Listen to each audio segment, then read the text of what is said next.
Have you ever sat through one of those low-res 80s guitar instructional videos? The kind where the guitarist promises to slow it down, but doesn't at all, and it sounds like it's actually played faster?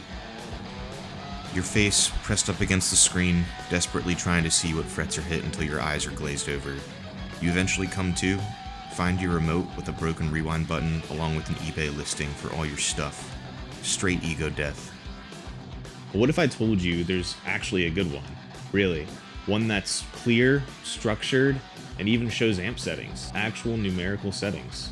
The man behind it? Craig Goldy. That's right.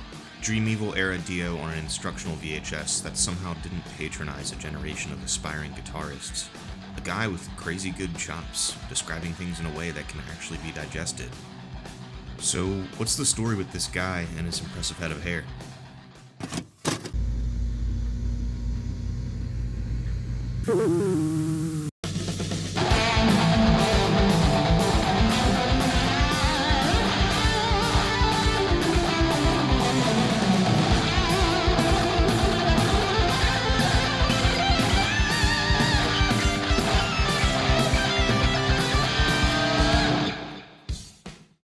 Craig Goldy is probably best known as the guy who stepped into some pretty large shoes, that is, replacing Vivian Campbell in Dio in 1986.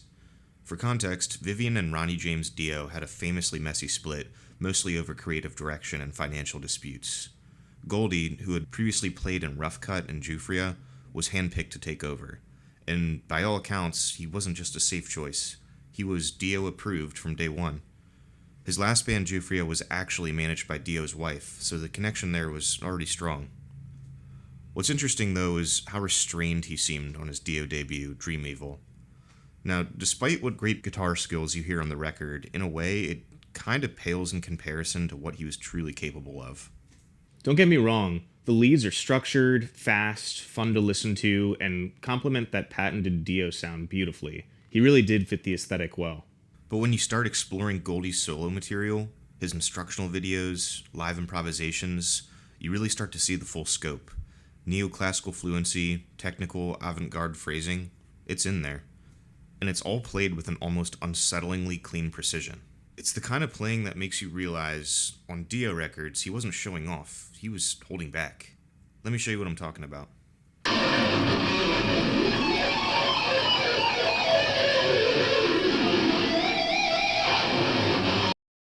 You see the fretting hand mayhem, but just take a look at his picking hand. It's wildly ergonomic and elegant. Let's run that part back again. Picking hand control is often such an oversight for guitarists. People get so hung up on what the fretting hand does that they sometimes forget all the control and tone comes from the other one. You know when you're kind of a beginner and you try to play something chaotic and fast high up on the neck just for fun? It comes out all garbled, kind of just a mess of accidental notes and fretboard panic. Craig Goldy takes that kind of thing and makes each note sound intentional, controlled, kind of like he's composing chaos in real time. It's really kind of giving Sean Lane vibes, if Sean had a mullet. Moving on to a cool piece of lore here, Goldy claimed to have stumbled onto his own version of one-handed fretting licks entirely by accident.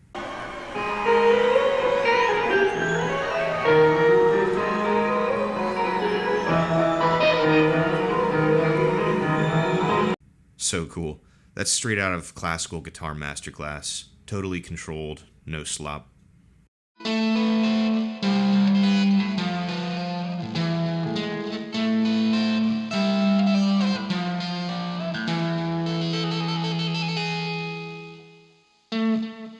So the story goes, he was noodling around at home, writing something down with his picking hand, still holding the guitar, and realized his fretting hand was doing something kind of cool on its own.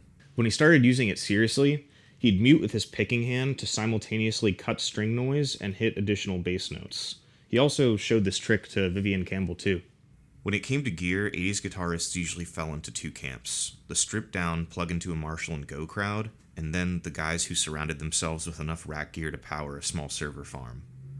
Craig's typical rig included a Marshall JCM 800 2203, classic, Furman PQ3 parametric EQ, sound shaping, Butler 911 tube driver, gain staging, eventide harmonizer, thicken up the lead tone, roll into STE delay, exposing the sound, Kasha quick mod, more gain staging.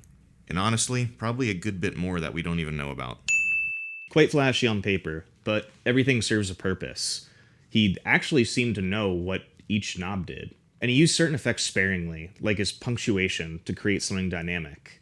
Think Eddie Van Halen's flanger on the Unchained track. As for guitars, Goldy's weapons of choice were often BC Rich Warlocks or ST3s, back when those models were very seriously made. Manufactured in LA, neck-through builds, really solid tone woods, and usually had Super Distortion or JB pickups.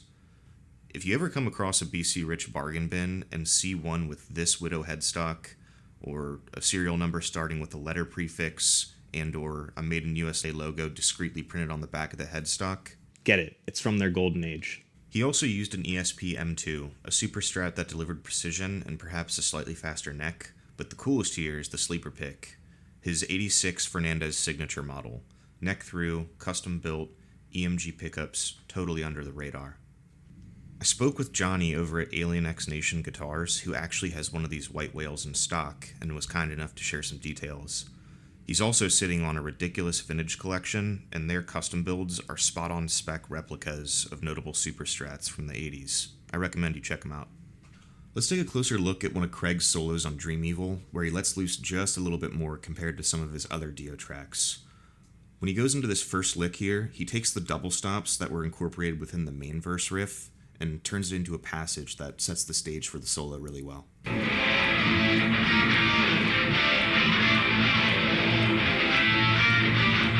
Things like this just add a lot of depth, where a lot of times in this era, the status quo was pretty much a headfirst dive into immediate shred, as fast and as high up on the neck as you can. And for this next part, you can hear him get right into a mix of minor pentatonic with some harmonic minor inflections. Sort of sinister sounding, fits the vibe of the song really well.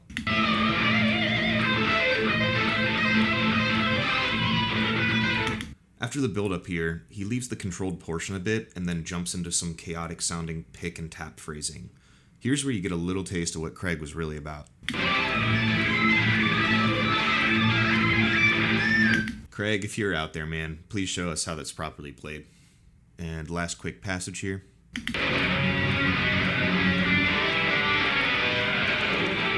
Wrapping it up and looking back, he took a thoughtful bell curve approach to this solo. He gained an understanding of the feel of the whole song, likely initially, then introduced the solo with an emphasis on build-up, eventually went nuts, and then brought you back down to earth with a cool octave chord riff that still maintains that cool evil sound.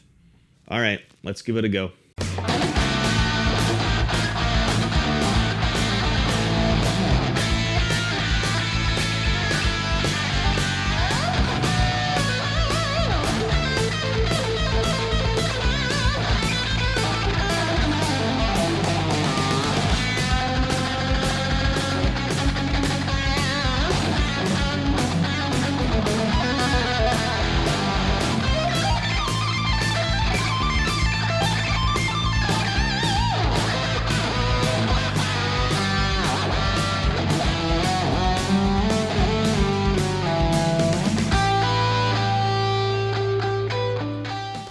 Goldy's time with Dio was kind of like a boomerang. He just kept coming back.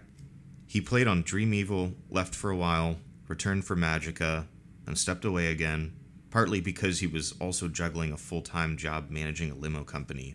What? Enter Doug Aldrich from Whitesnake. Then, Goldy returned again for Master of the Moon, only to bow out mid-tour after a hand injury. And yep, Doug was back once more. At this point, I guess there was just always a suitcase sitting by the door. Point is, Goldy was clearly someone Ronnie trusted. Technically sharp, tasteful, and always in the Dio pocket, even if he rarely hogged the spotlight. Do yourself a favor and check out some links of his impressive playing down in the description. He almost behaved a bit like a session guitarist in a way, crossing paths with Jake E. Lee, co-writing stuff with David Lee Roth, collaborating with Quiet Riot members, and a lot more. So, there's no shortage of great stuff out there. Anyway, scroll down, hit play, and wonder why nobody told you about him sooner. By the way, I can't have a VHS guitar instruction bit without giving a shout out to Bradley Hall, who hilariously recreated one of them. Excellent player, really funny channel.